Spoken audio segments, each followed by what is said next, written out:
TVT au cœur de l'information.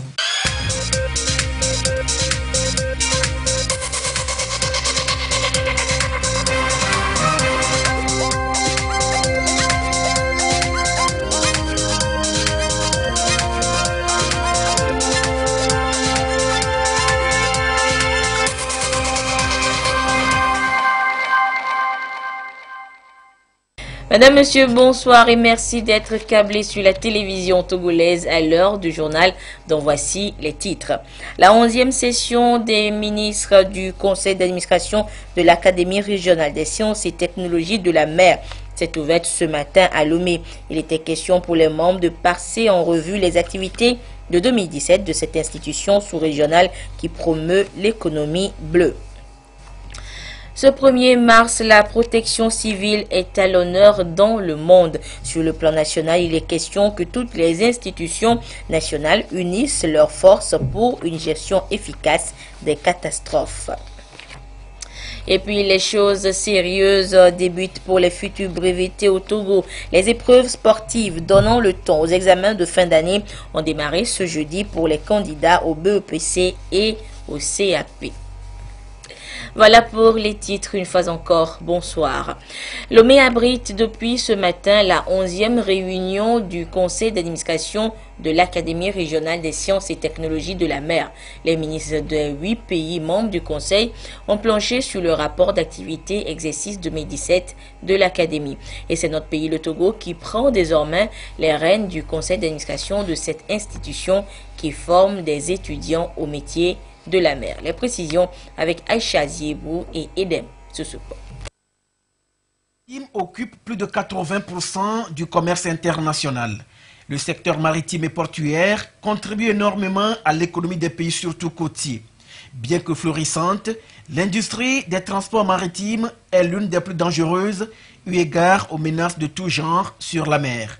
Et 15 pays d'Afrique francophone de l'Ouest et du Centre, pour promouvoir l'économie bleue, ont créé l'Académie régionale des sciences et techniques de la mer, ARSTM, un centre de formation au métier de la mer pour permettre au pays de relever les défis liés au transport maritime.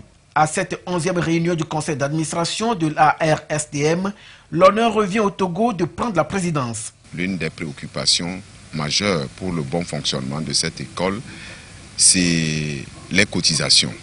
Et c'est les problèmes liés aux contributions des États.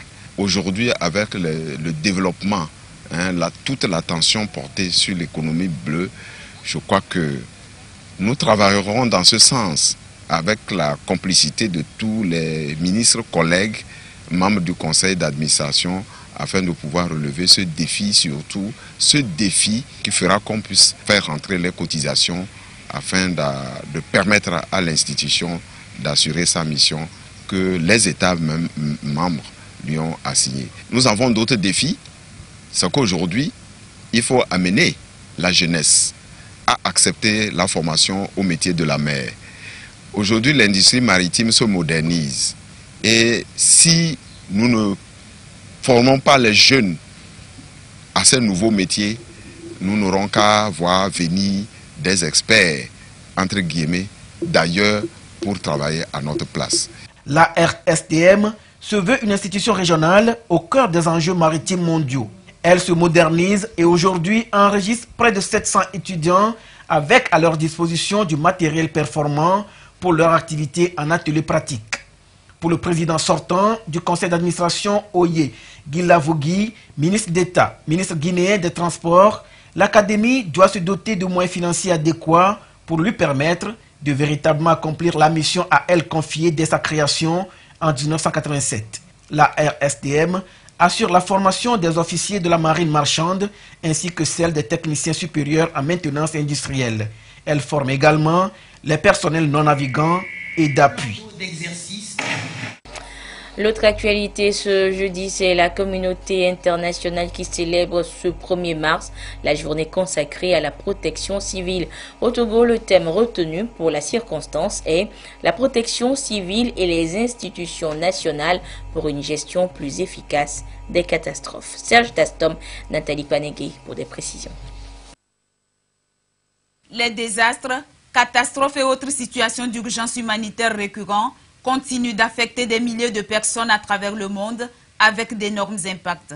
D'année en année, des initiatives se multiplient pour une gestion plus efficace de ce fléau. Ce 1er mars, à l'heure où la communauté internationale célèbre la journée de la protection civile, tous les acteurs intervenant dans les situations d'urgence au Togo planchent sur l'implication des institutions nationales dans la gestion de ces catastrophes.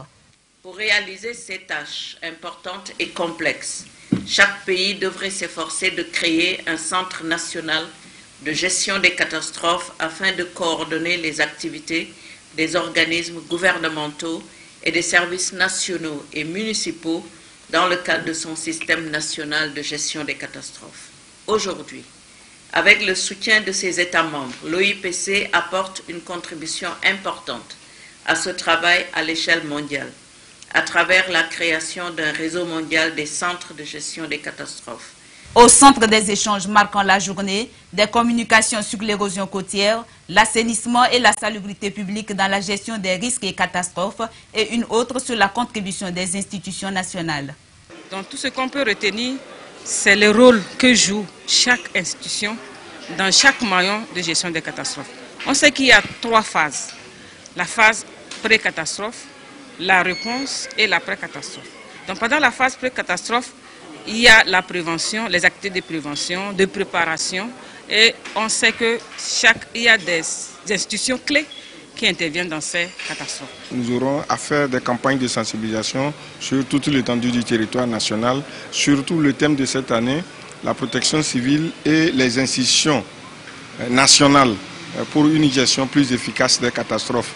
Donc nous irons vers les localités, les communautés de base pour la sensibilisation. Selon le ministre de la Protection civile, le Togo est dans la dynamique de minimiser l'impact de ces catastrophes qui fragilisent les économies. Les catastrophes, qu'elles soient naturelles ou anthropiques, ont sans doute les effets dévastateurs sur le développement économique et social de nos pays, en ce qu'elles sont susceptibles d'anéantir en quelques instants des années de progrès. C'est le lieu de rappeler que la création récente de l'Agence nationale de la protection civile obéit d'une part aux exigences de l'Organisation internationale de la protection civile et d'autre part, elle répond aux recommandations de la communauté économique des États de l'Afrique de l'Ouest CEDEAO, formulées au sommet des chefs d'État et de gouvernement en 2012 à Abuja au Nigeria. À travers cette caravane qui a sillonné les artères de la ville de Lomé, c'est un appel lancé à la population et aux acteurs à intégrer la réduction des risques et catastrophes dans leurs différentes activités quotidiennes. Et parlant toujours de la prévention des catastrophes, l'African Risk Capacity est un programme d'assurance panafricain mis en place par les chefs d'État pour mieux gérer les risques de catastrophes et auquel le Togo a adhéré depuis 2012. Et en 2017, notre pays a ratifié le mémorandum de cet accord pour pouvoir entamer le processus de participation au programme de cette mutuelle. Une mission de l'institution a formé justement ce matin à Lomé une vingtaine d'experts sur le mécanisme de gestion des risques de catastrophes afin de permettre à notre pays de souscrire à cette police d'assurance. Les précisions avec Sonia Amenikbo et Yasmine Kodia. Les phénomènes naturels tels que les inondations, les événements météorologiques et les changements climatiques n'épargnent pas le Togo. Pour faire face à ces catastrophes naturelles, le Togo s'est engagé en novembre 2012 dans le programme de la mutuelle panafricaine de gestion des risques en signant le traité de l'African Risk Capacity. Ici, les acteurs intervenant dans le domaine socio-sécuritaire et économique en cas de risque s'approprient les mécanismes de gestion des catastrophes naturelles et les bonnes pratiques pour venir à bout de ces fléaux. La réunion de ce jour donne en quelque sorte le démarrage technique des activités avec la prise de contact avec l'outil qui permet de modéliser les risques. Donc à partir de cette modélisation, le pays pourra attendre à quel type de risque il est plus exposé et souscrire en conséquence une Assurance. Pour relever les défis en cas de sinistre, l'African Risk Capacity, une institution spécialisée de l'Union africaine, dispose d'un certain nombre de mécanismes pour lutter contre les catastrophes naturelles. C'est un mécanisme qui va permettre petit à petit de solidifier tous les investissements qui sont faits par les États en termes de protection sociale. Au cours des mois qui vont suivre, les experts togolais vont eux-mêmes définir le seuil qui est le plus pertinent pour le Togo. C'est-à-dire qu'ils vont voir, en fonction des outils qui existent déjà dans le pays, quel est le niveau à partir duquel l'assurance devrait être déclenchée. Créée en 2014, la mutuelle d'assurance panafricaine de gestion des risques compte 33 membres. Elle assure la couverture assurance aux populations vulnérables en cas de survenance des risques. Et le Togo aspire à adhérer à cette assurance. Également, ce 1er mars donc, est célébrée la journée africaine de l'alimentation scolaire, une journée destinée à la valorisation du plein potentiel des enfants africains grâce à une alimentation de qualité basée sur des produits locaux. Au Togo, le projet est déjà une réalité et ce jeudi, la ministre Victoire Tomega Dogbe du développement à la base est allée visiter une école bénéficiaire du programme des cantines scolaires dans le ZIR. Le compte rendu avec Augustin Kossi.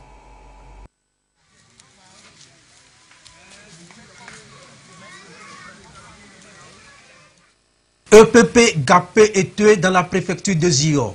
Il est environ 11 h.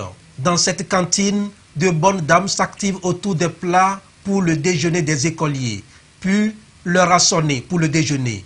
Devant le dispositif de lave-mains, les enfants passent à tour de rôle. Sous le regard du ministre Victoire Tomega Dogbe, venu justement pour constater l'effectivité de la cantine scolaire dans cet établissement, chaque enfant bénéficie d'un repas chaud. La cantine scolaire me permet de bien suivre des cours, d'apprendre mes leçons. Je vais réussir en fin d'année. Je remercie le gouvernement. L'effectif au début, autour de 86. Mais aujourd'hui, nous sommes à 150, donc ça a presque doublé. Et au niveau de la réussite scolaire, on avait commencé, avant la cantine, le pourcentage était à 59%. Mais l'année dernière, nous avons fait un résultat général de l'école à 95%. Et les 2 années précédentes, les résultats du CPD étaient à 100%. Donc, et au niveau de la fréquentation, les enfants ne viennent plus les après-midi en retard parce qu'ils mangent à l'école, ils restent même sous les arbres en attendant l'heure de la reprise. Le système de l'alimentation scolaire a débuté ici il y a 4 ans. Il s'effectue dans une approche intégrée qui prend en compte les communautés à la base à travers la promotion des produits locaux. La présence du ministre Victoire Tomega Dogbe auprès de tous ces acteurs à cette journée africaine de l'alimentation scolaire illustre à suffisance la portée de l'événement. Valoriser pleinement les potentialités des enfants africains à travers une alimentation scolaire efficace. Dans notre pays, depuis quelques années déjà, nous consacrons beaucoup d'énergie, beaucoup d'efforts à l'alimentation scolaire. Et c'est une action interministérielle. Nous avons le ministère des enseignements primaires et secondaires, nous avons le ministère de l'action sociale, le ministère de la santé, le ministère du développement de la base. Et c'est une action qui permet aux élèves de bénéficier d'un repas chaud par jour et qui permet donc à ces enfants de fréquenter et de réussir leurs études. Nous avons constaté que depuis que nous avons commencé par mener ces actions à l'endroit des enfants, les taux de fréquentation scolaire sont nettement améliorés et également les taux de succès à l'école. C'est pour nous de très bons paramètres qui montrent la pertinence de ce genre d'action que nous sommes appelés à amplifier. Le gouvernement togolais s'est investi dans cette vision via plusieurs programmes, notamment le PDC+, et le projet de filets sociaux de base avec l'appui de ses partenaires. Une volonté que le chef de l'État a encore exprimée en lançant à Yaka, dans la région de la Kara, le nouveau programme des cantines scolaires. L'objectif est de couvrir 304 écoles des milieux vulnérables à travers le pays pour les 3 prochaines années. Dans ce programme filets sociaux, financé par la Banque mondiale, l'État continue de soutenir les actions d'alimentation scolaire. Donc si le chef de l'État lui-même lance ce genre de projet, c'est pour manifester la volonté politique de mettre en place des projets de filets sociaux. Et aujourd'hui, c'est un exemple tangible pour nous que de constater à Agapé que la cantine scolaire est une réalité. C'est presque 90 000 élèves qui sont touchés par les cantines scolaires. Ce que nous sommes en train de chercher à promouvoir dans notre pays, c'est de faire en sorte que ce soit des produits locaux qui soient utilisés, consommés par nos enfants. La dernière fois, quand le chef de l'État était à Yaka, il nous a encore instruit pour que nous puissions accélérer le processus de mise en place des jardins scolaires. C'est dire que la détermination du gouvernement est à la hauteur des défis. Assurer une éducation de qualité à tous. Et cette 3e journée africaine de l'alimentation scolaire invite à la mobilisation de tous les acteurs pour accroître l'accès des enfants des communautés vulnérables à une alimentation régulière afin d'améliorer leur performance scolaire. Des plats réalisés donc grâce à des produits locaux issus de l'agriculture. Et depuis 2013, justement, la coopération allemande a initié un panel de programmes, projets pour accompagner le gouvernement togolais dans le domaine de l'agriculture. Les chaînes de valeur prises en compte par ces programmes sont véhiculées sur l'ensemble du territoire national. Un programme de travail de la coopération allemande a été mis en place justement depuis l'année dernière pour faire le suivi des activités sur le terrain. Le groupe est à sa 2e session et les résultats des activités réalisées au cours de l'année 2017 ont été présentés aux acteurs dans la préfecture de Kloto. Suivons les détails avec Ekwi Salah. Le village de Gadjaoupé, à 15 km de la ville de Kpalimé dans la préfecture de Kloto. Dans cette localité, le programme rural et l'agriculture Podra a permis depuis 2013 la formation de 500 producteurs de cacao sur plus de 4000 formés sur l'ensemble du territoire. Du matériel de travail et outils techniques sont remis aux coopératives de cette filière pour leur permettre d'améliorer durablement la production. Avec l'appui de GZ aujourd'hui, nous disons que derrière nous avons les outils didactiques qui nous permettent de lire facilement et de comprendre comment gérer nos propres plantations. Et au-delà de ça, nous venons de faire la réception aussi qui rentre dans leur accompagnement. Ça aide à l'augmentation de la production. Les chiffres ont donné que nous avons quitté de 400 kg à l'hectare à 600 kg grâce à l'appui de ce programme-là. À ce programme s'ajoutent 4 autres qui ont également contribué à l'amélioration de la productivité agricole. Les dérivés de ces différents programmes-projets sont exposés ici pour permettre aux acteurs impliqués d'apprécier les résultats induits. Nous avons déjà 4 filières. Or, la vision des hautes autorités maintenant, c'est d'arriver à transformer les produits locaux pour leur donner une valeur. Donc c'est pourquoi nous avons essayé de créer la 5e filière, qui est la filière de transformation agroalimentaire, où les étudiants vont s'appliquer en matière de transformation des produits agricoles qui sont même produits dans l'enceinte.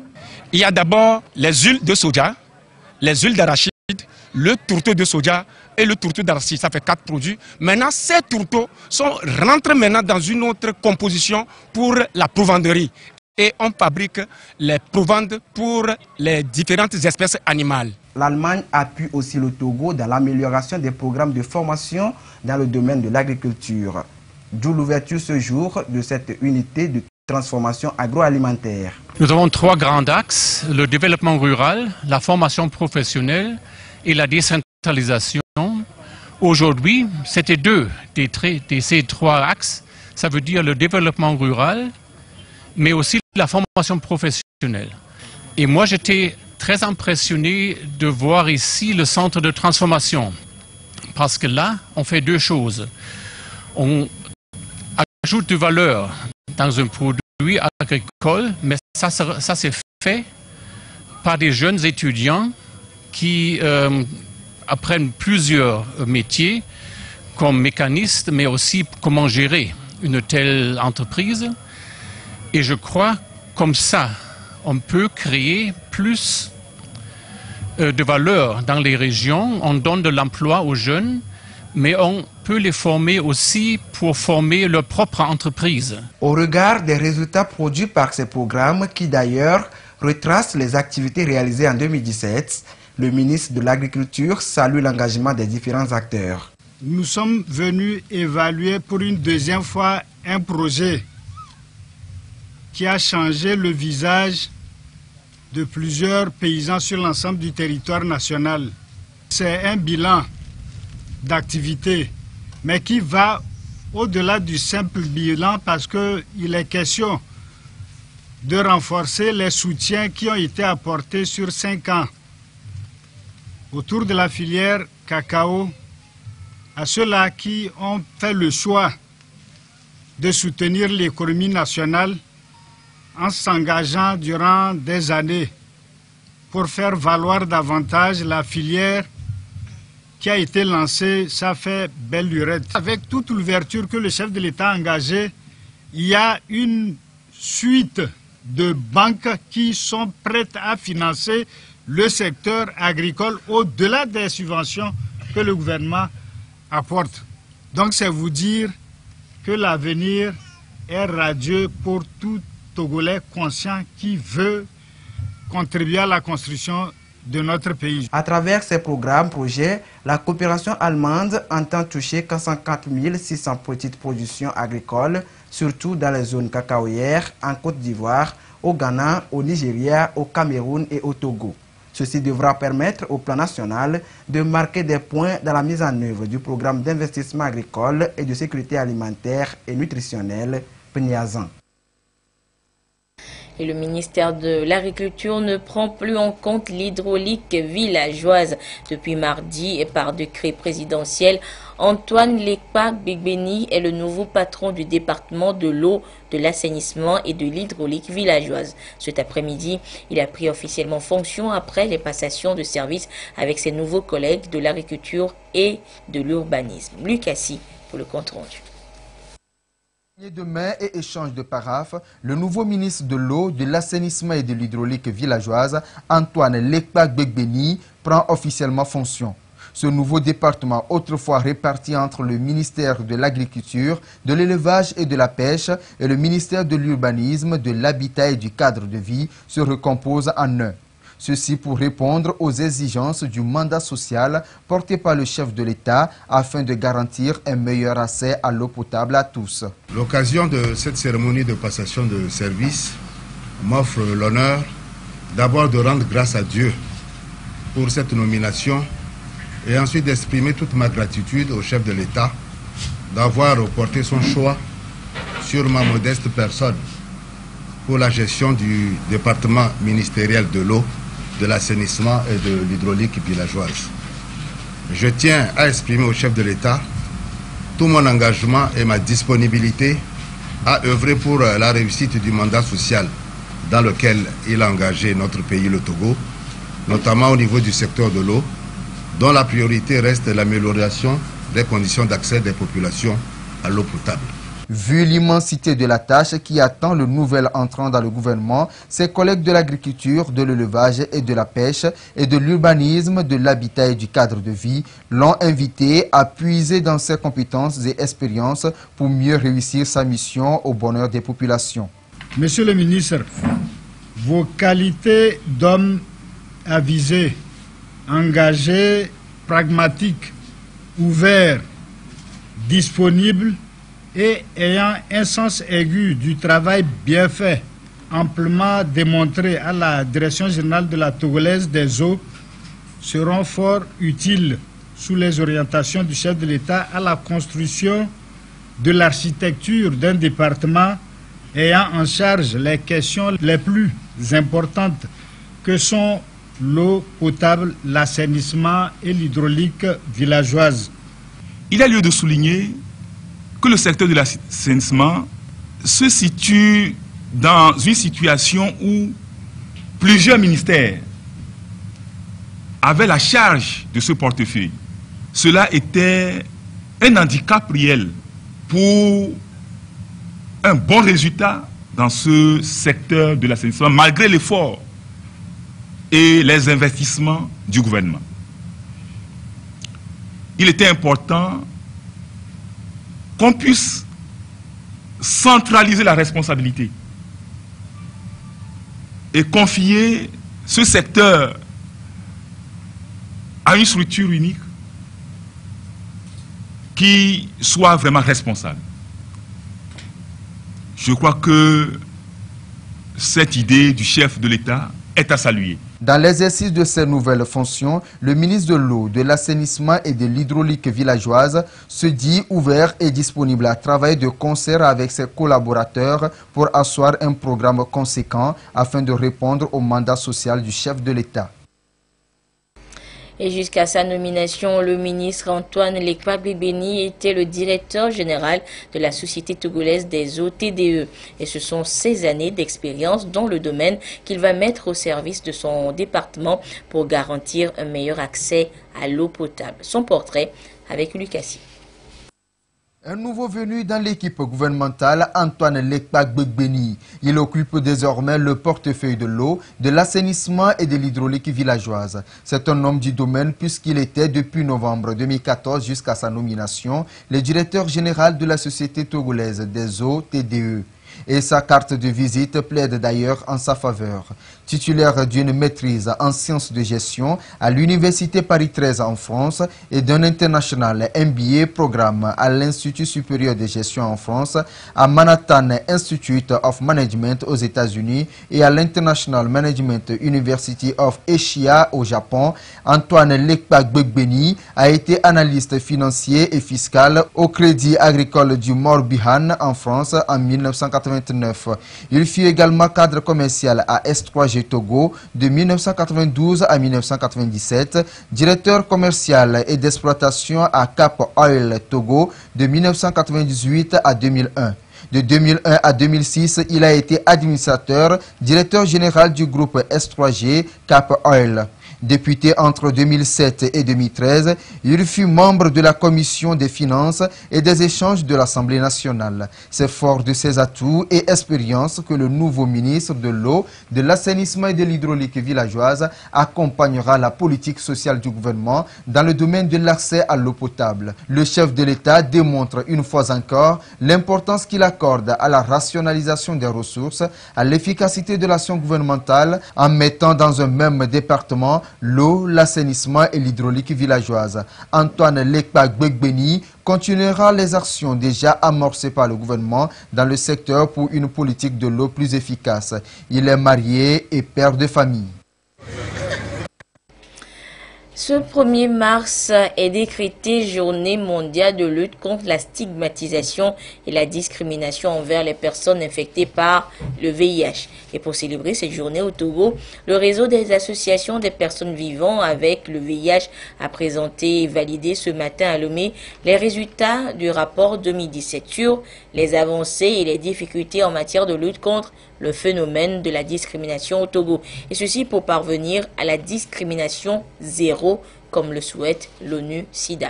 Les précisions avec Samuel Degbe et Ramdan Bassina. La discrimination des PV-VIH-Sida sont des facteurs qui sapent la lutte contre la pandémie du sida et freinent l'accès aux différents services de prise en charge. Depuis 4 ans déjà, l'Observatoire sur la stigmatisation et la discrimination mise en place par le réseau des associations des PV-VIH-Sida s'est assigné plusieurs missions. Sensibiliser et surtout documenter les cas se rapportant aux dits phénomènes. Le rapport sur les données de 2017 laisse entrevoir que des actions concrètes ont été menées, mais beaucoup de chemin reste à faire. Les données nous révèlent que nous sommes autour de un peu plus de 250 cas de stigmatisation et de discrimination qui sont faites à l'égard des personnes vivant avec le VIH-Sida, des hommes ayant des relations sexuelles avec d'autres hommes et les professionnels de sexe. Et qu'il y a un peu plus de 60% des cas de stigmatisation qui sont faites aux femmes. Bien sûr, il y a encore du travail à faire. Ce n'est qu'une partie visible de l'iceberg, parce qu'il y a aussi ces cas de stigmatisation que nous n'arrivons pas à documenter. À l'époque, quand on avait les objectifs 3-0, donc 0 nouvelle infection, 0 décès, les 2 premiers objectifs ne pouvaient pas être atteints si on ne prenait pas en compte la lutte contre la discrimination. Le Togo a élaboré et adopté un plan stratégique de lutte contre le VIH-Sida et les IST 2016-2020. qui vise à parvenir à une génération sans sida au Togo. Voilà pourquoi cette initiative bénéficie du soutien du CNLS et de l'ONU-SIDA et les différents partenaires. Le secrétariat d'État auprès du ministère de la Justice appelle les populations à la prise de conscience et au changement de mentalité face au PVVIH. La mise à disposition de ces données vont aussi permettre de faire des plaidoyers et poursuivre la lutte à travers des campagnes de sensibilisation. À travers un arrêté, les présidents des commissions électorales locales indépendantes CELI ont été nommés. Leurs noms sont à consulter dans le quotidien Togo Presse. L'Union nationale des transporteurs routiers, UNATROT, l'Union des syndicats de conducteurs routiers du Togo, ICICOT, et l'Union des routiers du Togo, URT, ont ensemble initié une tournée de sensibilisation sur toute l'étendue du territoire national. Le but de cette sensibilisation est d'inculquer aux acteurs du domaine les valeurs de la préservation du patrimoine routier et la sécurité routière. Serge Tastom et Ramdan Bassina pour des précisions. Selon le dernier bilan du second semestre 2017 rendu public par le ministère de la Sécurité et de la Protection civile, les routes togolaises ont enregistré 265 morts.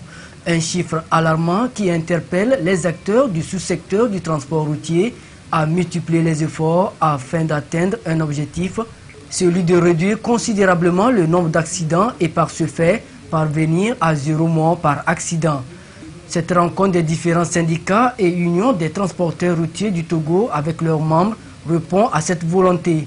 Elle réunit ici les acteurs des préfectures de Logou et de Tchaoudjo. C'est l'étape de la région des plateaux et centrales. C'est une bonne initiative. Nous sommes conscients que le taux d'accident est très élevé. Nous allons sensibiliser les autres transporteurs et routiers. Nous allons réduire ensemble le nombre d'accidents sur nos routes. Nous vivons de la route et la route c'est notre outil de travail. Nous devons la protéger. Dans le passé, les manifestants brûlent les pneus sur la route. Ils la dégradent. Ce n'est pas bien. L'État togolais investit dans la constitution des routes. Nous devons sauver pour préserver ces patrimoines. Nous sommes conscients à ce côté. Le constat révèle que nombre d'accidents sont causés par plusieurs facteurs, notamment le non-respect du code de la route, les surcharges, l'excès de vitesse, le non-respect de la charge à l'essieu. Au-delà des efforts fournis par le gouvernement togolais pour une libre circulation des biens et des personnes, la bonne gestion des infrastructures routières demeure un atout pour l'essor de l'économie du pays. Placée sous le thème de la préservation du patrimoine routier et de la sécurité routière, cette tournée va se poursuivre dans les autres régions économiques du Togo. Les examens de fin d'année s'annoncent déjà. Avant les épreuves écrites, le ton a été donné ce matin avec les épreuves sportives pour le BEP et le CAP. À cet effet, le ministre en charge des sports était ce matin au lycée d'enseignement technique et professionnel de Lomé pour s'assurer justement de l'effectivité de ces examens sportifs. Le compte rendu avec Jean Kofi et Dédi. La course de 100 mètres, la résistance, le grimpé, le lancer de poids, les sauts en longueur et en hauteur sont les disciplines au programme. Très tôt ce jeudi, les candidats aux examens de BEP, brevet d'études professionnelles, et au CAP, certificat d'aptitude professionnelle, étaient déjà réunis à cet effet au lycée d'enseignement technique et professionnel de Lomé, l'un des centres d'examen. Une occasion pour le ministre en charge des sports de prodiguer d'utiles conseils aux candidats.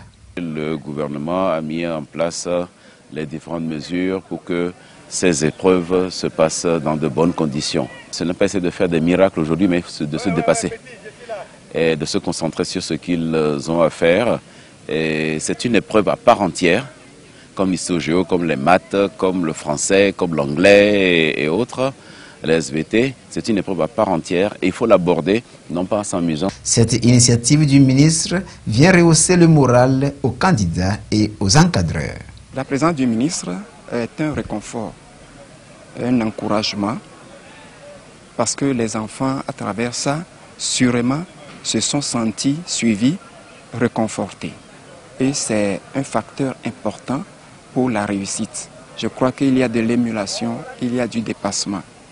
Et je crois que tout se passe aussi dans le calme, à voir l'ambiance, elle est sereine pour de bonnes conditions de travail.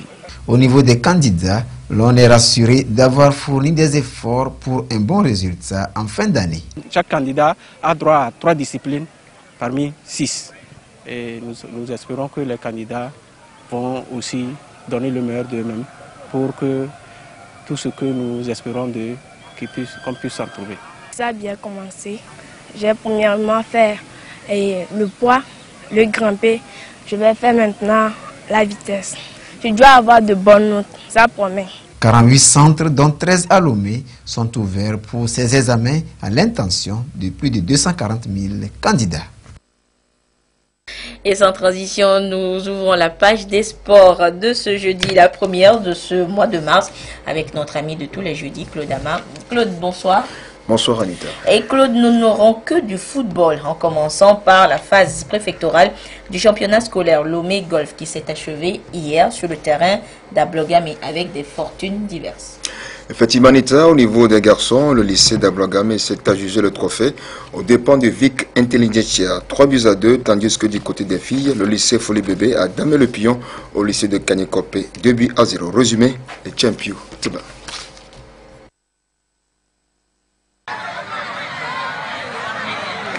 À cette finale de la phase préfectorale du championnat scolaire Lomé Golf, le lycée Ablogame en jaune a débarqué avec un esprit conquérant. Face à son homologue Vic Intelligentsia d'Ave Pozo, Ablogame conserve le même esprit jusqu'à la 17e minute où il ouvre le score. Malgré cet esprit, les jaunes trébuchent 2 fois, offrant l'occasion aux verts d'égaliser à la 30e minute et de prendre de l'avance avec le deuxième but à la 39e. Avant d'aller à la pause. Après avoir retrouvé leurs énergies, les lycéens d'Ablogame égalisent et se permettent d'inscrire le 3e but, laissant Vic Intelligentsia avec ses 2 buts. Ablogame 3, Intelligentsia 2. Nous avons assisté à un très beau match. Des deux côtés, nous sommes quand même ravis.